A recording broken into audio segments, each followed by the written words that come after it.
Friends, ఈరోజు నుంచి మన ఛానల్లో ఫుడ్ సిరీస్ అయితే కొన్ని రాబోతున్నాయండి. అందులో ఒకటి వచ్చేసి వెరైటీస్ ఆఫ్ దోశ.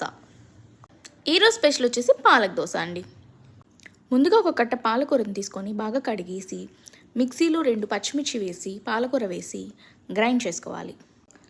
అలా గ్రైండ్ చేసుకున్న తర్వాత గ్లాస్లో కొన్ని వాటర్ తీసుకొని బాగా కలుపుకున్న తర్వాత స్ట్రైనర్లోకి వేసుకోండి.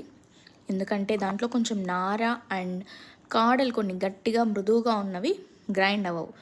సో స్ట్రైనర్లోకి తీసుకొని బాగా స్ట్రెయిన్ చేసుకోండి.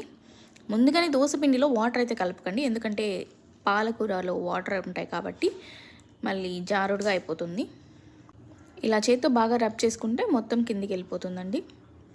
ఆ తర్వాత సాల్ట్ అండ్ కొద్దిగా సోడా పొడి వేసుకొని దోశ పిండి కలుపుకున్నారంటే ఇలా పర్ఫెక్ట్గా వచ్చేస్తుంది. ఆ తర్వాత ఇంకా పెనం మీద వేసుకొని మీకు ఇష్టమైన దోశ వేసుకోవడమే.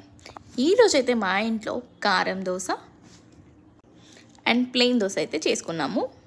ఇంకా మీరైతే ఆనియన్స్ వేసుకోవచ్చు, ఎగ్ వేసుకోవచ్చు. చిన్నపిల్లలు అసలు పాలకూర కానీ ఆకుకూరలు కానీ తినలేని వాళ్ళు ఉంటారు చూసారా, వాళ్ళకైతే ఇలాంటి దోశలు వేసి పెట్టండి, గమ్ముని తినేస్తారు. అసలు పాలకూర టేస్టే తెలియదు, నార్మల్ దోశ ఉన్నట్లే ఉంటుంది. ఓకేనా ఫ్రెండ్స్, ఇంకేంటి మరి, ఉంటాను, బాయ్. సబ్స్క్రైబ్ చేసుకోవడం మాత్రం మర్చిపోకండి ప్లీజ్. ఇలా వెరైటీ ఆఫ్ దోసెస్ చాలా వస్తాయి. రేపు ఇంకొక వెరైటీతో కలుద్దాం. బాయ్.